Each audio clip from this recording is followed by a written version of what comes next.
नमस्कार, स्वागत है आप सबका आपके अपने YouTube चैनल और अपनी कोचिंग सोर्स कोचिंग क्लासेस में। तो नाउ आज हम पढ़ने वाले हैं क्लास फोर्थ, जिसमें टेंस का हम फुल रिवीजन करने वाले हैं। क्या कितना हमने पढ़ लिया सब। जैसे फॉर एग्जांपल आपने जो पढ़ा उसमें टेंस मतलब मैंने आपको काल बताया। काल होता है, काल का मतलब समय होता है, सीधा सा मतलब समय है। और इसकी परिभाषा क्या होती है? नो स्कोप फॉर चेंज, मतलब इसे चेंज नहीं किया जा सकता, चेंज नहीं किया जा सकता।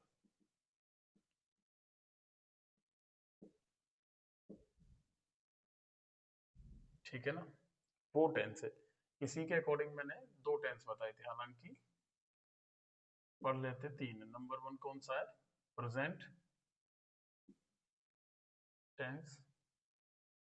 सेकंड आपको बताया मैंने past tense.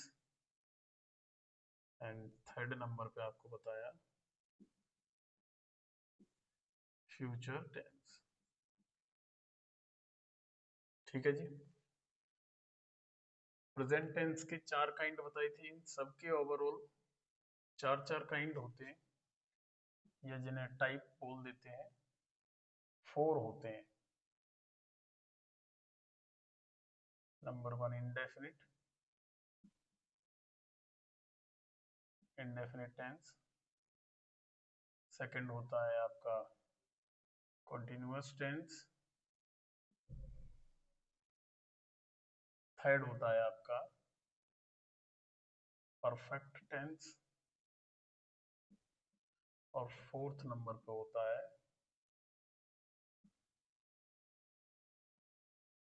Perfect continuous tense. ये मैंने आपको पढ़ाया था। फिर हमने आपको पढ़ाए थे फर्स्ट नंबर, सेकंड नंबर पे फिर मैंने आपको पढ़ाए थे सेंटेंस, जिन्हें हिंदी में वाक्य कहते हैं, जो कि शब्दों के उस समूह को कहा जाता है जिसका कोई अर्थ निकले। उस समूह को वाक्य कहा जाता है। A group of meaningful words. फिर इसके काइंड बांटे थे। फर्स्ट टाइप मैंने आपको बताया था क्या होता है। फर्स्ट टाइप आपका simple sentence, simple sentence. Second मैंने आपको क्या बताया था? Negative sentence. ये मैं बच्चों आज आपको रिवीजन करा रहा हूँ, तो ये आपको सब लिखना है। और थर्ड मैंने आपको बताया था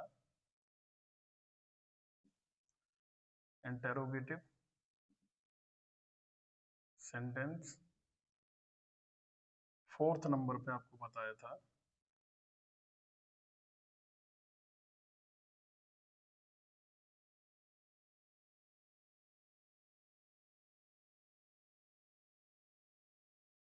डबल इंटेरोगेटिव सेंटेंस।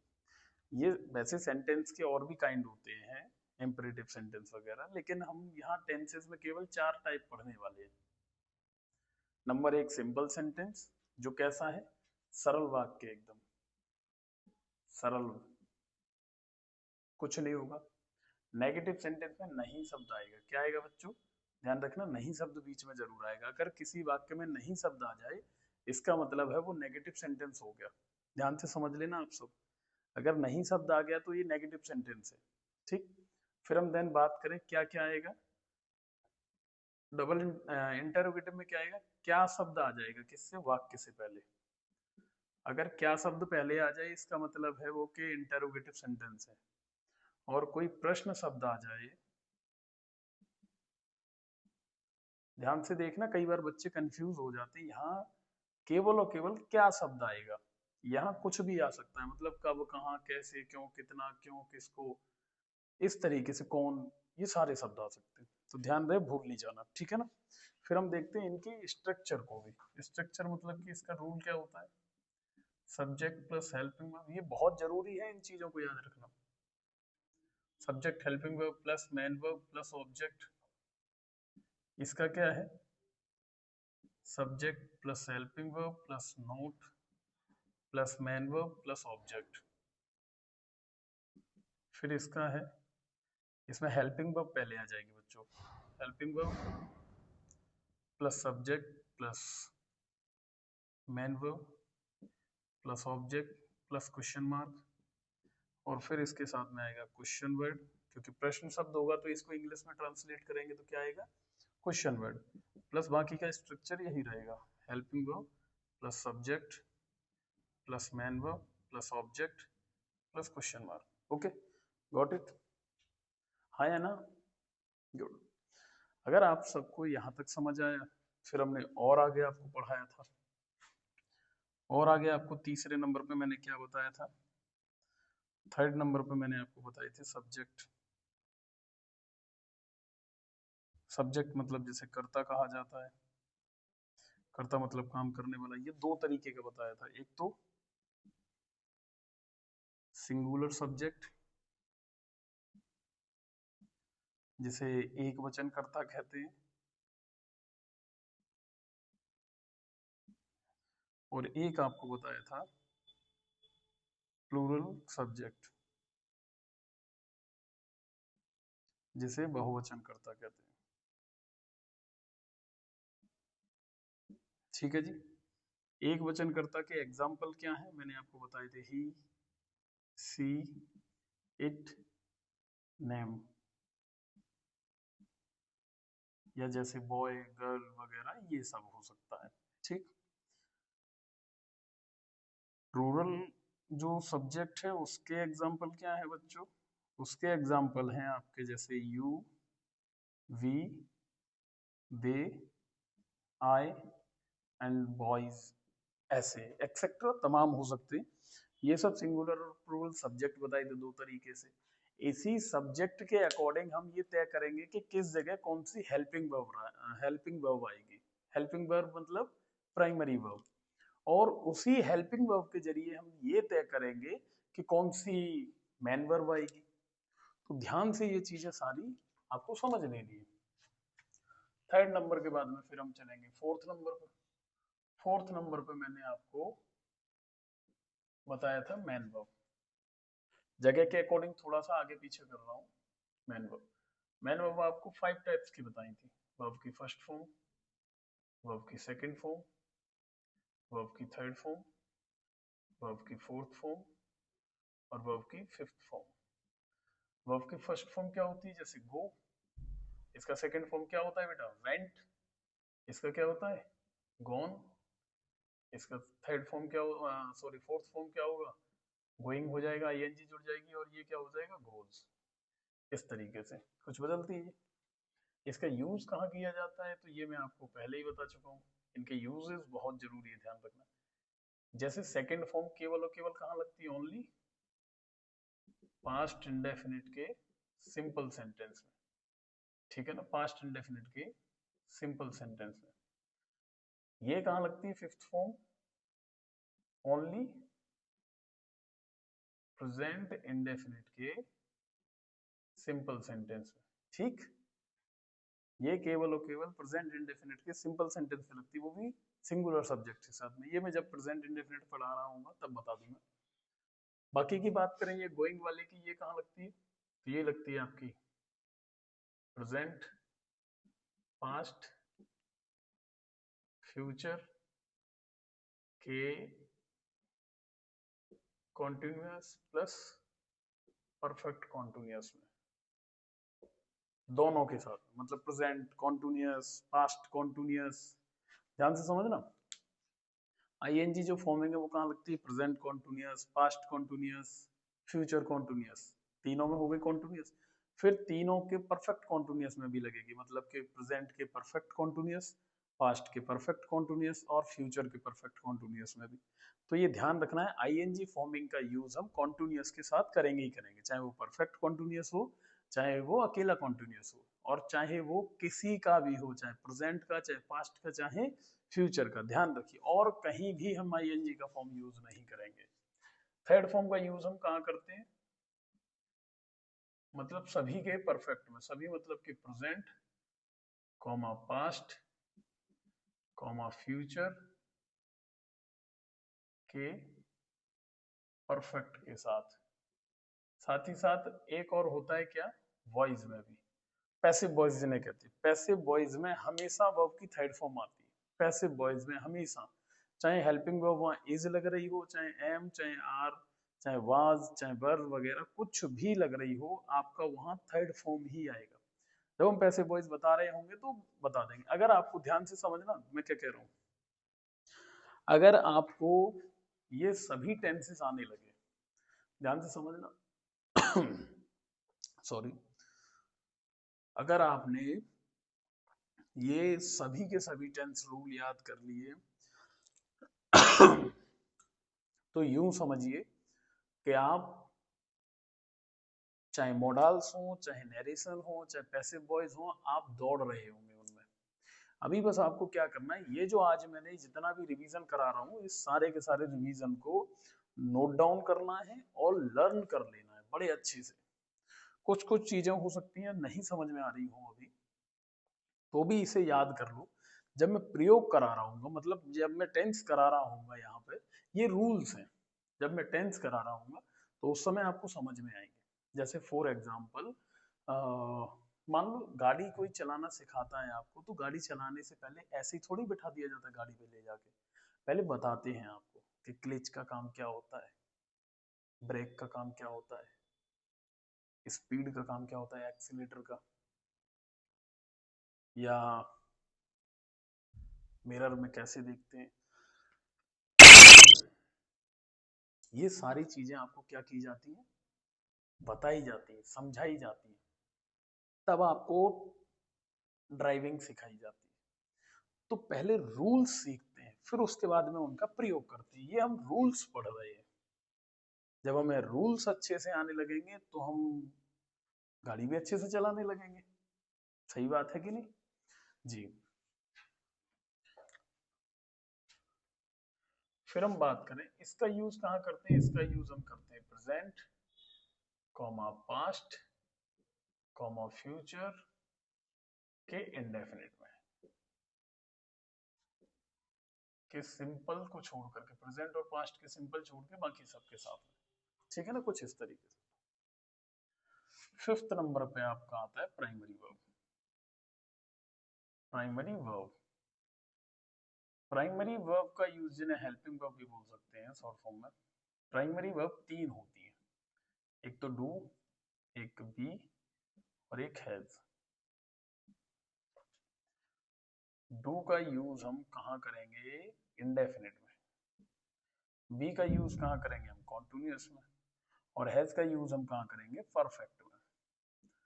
ठीक, किसके परफेक्ट में करेंगे, किसके में नहीं करेंगे, तो इसके लिए हम क्या लिखेंगे, ध्यान से देखो, हम लिखेंगे प्रेजेंट, प्रेजेंट टेंस। यहां लिखेंगे हम पास्ट टेंस, और यहां लिखेंगे हम फ्यूचर टेंस, और यहां लिखेंगे हम फ्यूचर में मोडाल्स का यूज करते हैं। ये लिख लेंगे हम पहले से। प्रेजेंट इंडेफिनिट में डू का, डू और डज यूज करते हैं। ठीक, डज में ऐसा आ रहा है तो सिंगुलर सब्जेक्ट के साथ में, और डू में नहीं आ रहा तो ये प्लूरल सब्जेक्ट, प्लूरल मतलब पी, सिंगुलर मतलब एस। प्रेजेंट कॉन्टिन्यूअस में बी का क्या यूज किया जाता है, तो is, am and are. Is लगाते हैं सिंगुलर, ये आई, और ये प्लूरल। प्रेजेंट परफेक्ट में हैज का क्या लगता है बच्चों, तो हैज का लगता है हैज एंड हैव। हैज लगता है सिंगुलर, चूंकि ऐसा आ रहा है, और इसमें नहीं तो प्लूरल के साथ।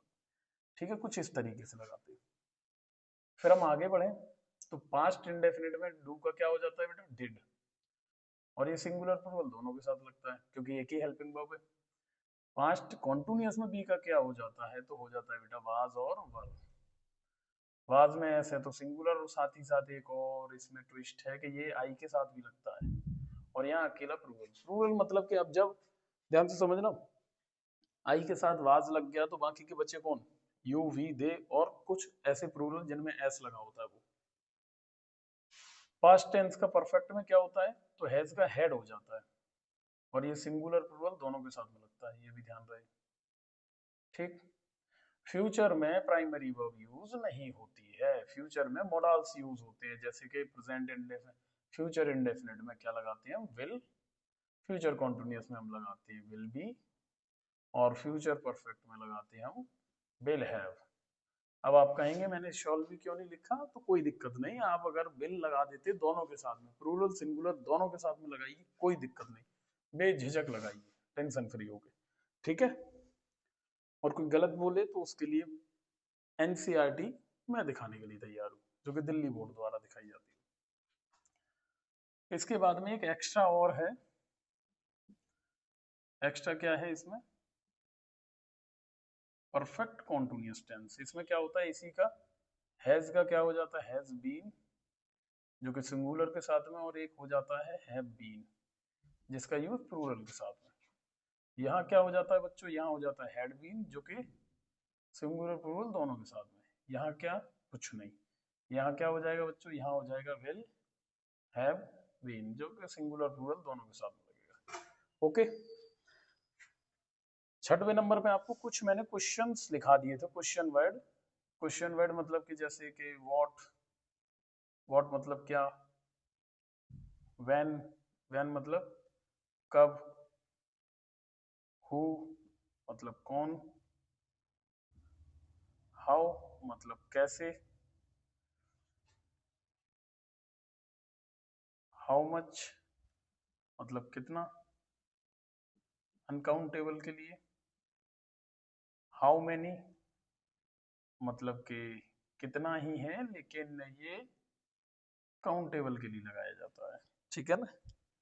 वेयर, वेयर मतलब कहाँ, और जैसे आ जाए फ्रॉम वेयर, फ्रॉम वेयर मतलब कहाँ से। जैसे आपसे लिखा जाए कि आप कहाँ रहते हैं, वेयर लगेगा, आप कहाँ से आते हैं तो फ्रॉम वेयर लगेगा, ठीक है ना। इस तरीके से ये सब चीजें मैंने आपको कराई थी। अगर आप इन सब चीजों का रिवीजन कर लेते हैं, आपको ये चीजें याद होती है, ये 6 की 6 चीजें, तो आप यूं समझो कि आपको टेंस बनाने से कोई नहीं रोक सकता आप। क्योंकि हमें देखना, जरा स्ट्रक्चर देखो एक बार। क्वेश्चन वर्ड, हाँ ये रहे भैया, हेल्पिंग वर्ब ये रही, सब्जेक्ट ये रहे, मेन वर्ब वो लिखी हुई है, ऑब्जेक्ट हमें टेंस में मिलता है जब बोला जाता है तो। अब क्वेश्चन वर्ड क्या आएगा, ये लिख रखे हैं, इनके अकॉर्डिंग लगाएंगे हम। फिर अगला हेल्पिंग वर्ब क्या आएगी, तो हम ये देखेंगे, अगर मान लो टेंस पास्ट इंडेफिनिट है तो पास्ट इंडेफिनिट में क्या आएगा, डिड आएगा, सीधी सी बात। फिर हमें सब्जेक्ट देख लेना है, सब्जेक्ट क्या है, सिंगुलर या प्लूरल, सिंगुलर के अकॉर्डिंग सिंगुलर हेल्पिंग वर्ब आएगी, प्लूरल के अकॉर्डिंग प्लूरल हेल्पिंग वर्ब आएगी। बस ये आपको याद कर लेने हैं सब। फिर बात करें मेन वर्ब की, तो मेन वर्ब किस टेंस में क्या आएगी, हमने कहा पास्ट इंडेफिनिट में। तो पास्ट इंडेफिनिट में देखो क्या आएगी, पास्ट इंडेफिनिट में वर्ब की फर्स्ट फॉर्म भी आती है, वर्ब की सेकंड फॉर्म भी। अब सेंटेंस देखो, सिंगुलर है प्लूरल, सॉरी सिंपल है या नेगेटिव, अदर जिसे कहा जाता है नेगेटिव इंटेरोगेटिव, डबल इंटेरोगेटिव। तो अगर सेंटेंस आपका इंडेफिनिट का सिंपल है तो आपकी वर्ब की सेकंड फॉर्म आएगी। अब आपसे कहा गया प्रेजेंट कॉन्टिन्यूअस है तो आईएनजी फॉर्मिंग आएगी, फोर्थ फॉर्म। बस सिंपल सा ये काम कर लेना है। आप एक और एग्जांपल लेना चाहो तो ये ले लो भैया। जैसे अगर यहाँ मान लो हमने लिख दिया कोई हेल्पिंग वर्ब, देखो देखो, रीड, रीड नहीं, राइट, WRITE, राइट। राइट का सेकंड फॉर्म क्या होता है, रोट, WROT, रोट। ठीक, इसका थर्ड फॉर्म क्या होता है, रिटर्न। इसका फोर्थ फॉर्म क्या होगा, आईएनजी लग जाएगी, WRITING। Okay, writing. फिर इसका थर्ड फॉर्म क्या होगा, WRITE तो होती है, अब इसमें पीछे एस आएगा, बस सिंपल सा। ये कुछ तरीके हैं बस मेन वर्ब के। अगर आपने ये सारी चीजें याद कर ली हैं तो आपको टेंस बनाने से कोई नहीं रोक सकता। नोट करिए फटाफट, जल्दी से मैं फिर से रिवीजन कराए दे रहा हूं कि टेंस जिन्हें काल कहा जाता है, इसमें चेंज नहीं किया जा सकता है। और टेंस क्या है, प्रेजेंट टेंस है, पास्ट टेंस है, फ्यूचर टेंस, मतलब 3 टाइप्स के टेंस होते हैं। ये 3 टाइप्स के भी 4 टाइप होते हैं। नंबर 1 इंडेफिनिट टेंस, मतलब अगर देखा जाए प्रेजेंट का क्या होगा, present indefinite tense, present continuous tense, present perfect tense, present perfect continuous tense. ठीक। फिर सेम ऐसे ही होगा, past indefinite tense, past continuous tense, past perfect continuous tense और पास्ट परफेक्ट टेंस। ये फ्यूचर का ऐसे ही, future indefinite tense, future continuous tense, future perfect tense, future perfect continuous tense, इस तरीके से टेंस होंगे, 12 टेंस होते हैं ये। ठीक, फिर इसके बाद में सेंटेंस की बात करें तो हर एक टेंस के अंदर 4-4 सेंटेंस होंगे। ये वाले सिंपल सेंटेंस मतलब कि जो कि सरल वाक्य होगा, नेगेटिव सेंटेंस जिसमें नहीं आएगा, इंटरोगेटिव सेंटेंस वाक्य के पहले क्या आ जाएगा, और डबल इंटरोगेटिव सेंटेंस वाक्य में कोई ना कोई क्वेश्चन वर्ड आएगा। बस जैसे लिखा जा रहा है, वे किताब पढ़ते हैं तो सिंपल है, वे किताब नहीं पढ़ते हैं तो नेगेटिव है, क्या वे किताब पढ़ते हैं तो ये इंटरोगेटिव, और लिखा है कि वे किताब क्यों पढ़ते हैं तो डबल इंटरोगेटिव। सिंपल सी बात। फिर बात करें सब्जेक्ट, कर्ता, काम करने वाले, दो टाइप के होते हैं, सिंगुलर सब्जेक्ट और प्लूरल सब्जेक्ट। सिंगुलर सब्जेक्ट कौन से होते हैं, ही, सी, इट, नेम या बॉय, गर्ल, इस तरीके से। प्लूरल सब्जेक्ट कौन से होते हैं, जैसे you, we, they, I, boys, girls, इस तरीके से। फिर हमने फोर्थ नंबर पे पढ़ा आपका मैन वर्ब। मैन वर्ब आपकी 5 टाइप्स की होती है, वर्ब की फर्स्ट फॉर्म, वर्ब की सेकंड फॉर्म, वर्ब की थर्ड फॉर्म, वर्ब की फोर्थ फॉर्म, वर्ब की फिफ्थ फॉर्म। ठीक, कहाँ कहाँ यूज होती है ये भी लिख रखा है। प्राइमरी वर्ब पढ़ी, 3 होती है, do, we, has. Present indefinite में क्या यूज होता है, डू, डज। प्रेजेंट कॉन्टिन्यूअस में is, am, are. Present perfect में हैज और हैव। और प्रेजेंट परफेक्ट कॉन्टिन्यूअस में has been, have been. Past indefinite में क्या यूज होता है, तो देखो डिड। पास्ट कॉन्टिन्यूअस में वाज, वर। पास्ट परफेक्ट में हैड। पास्ट परफेक्ट कॉन्टिन्यूअस में हैड बीन। फ्यूचर इंडेफिनिट में प्राइमरी वर्ब यूज नहीं होती है। फ्यूचर में यूज होते हैं मॉडल्स, जैसे will, will be, will have और will have been. Okay, then question word है जो कि आपको आते ही होंगे। व्हाट मतलब क्या, व्हेन मतलब कब, हु मतलब कौन, हाउ मतलब कैसे, हाउ मच मतलब कितना, और वेयर मतलब कहाँ, और फ्रॉम वेयर मतलब कहाँ से। ये सारी चीजें आपको नोट डाउन करनी है। नोट डाउन करने के बाद में इसे समझ लेना है, याद कर लेना है। याद तो कर लेना है। अगर आपको ये याद हो जाते हैं तो टेंस स्मूथली चलेंगे आपके, बिल्कुल एकदम बिना किसी परेशानी के। तो बेहद जरूरी है कि आपको ये सारी चीजें याद हो। टाइम दे रहा हूँ, नोट करिए जल्दी से फटाफट।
बेटा जी नोट करिए जल्दी से।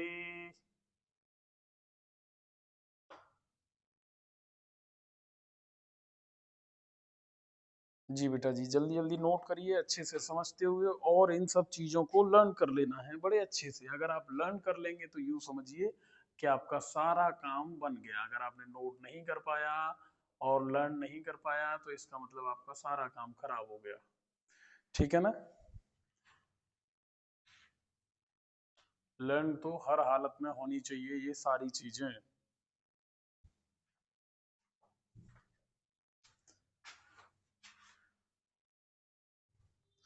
बड़े अच्छे से ये सारी चीजें नोट करिए और लर्न करिए। मिलते हैं नेक्स्ट क्लास में, तब तक के लिए नमस्कार।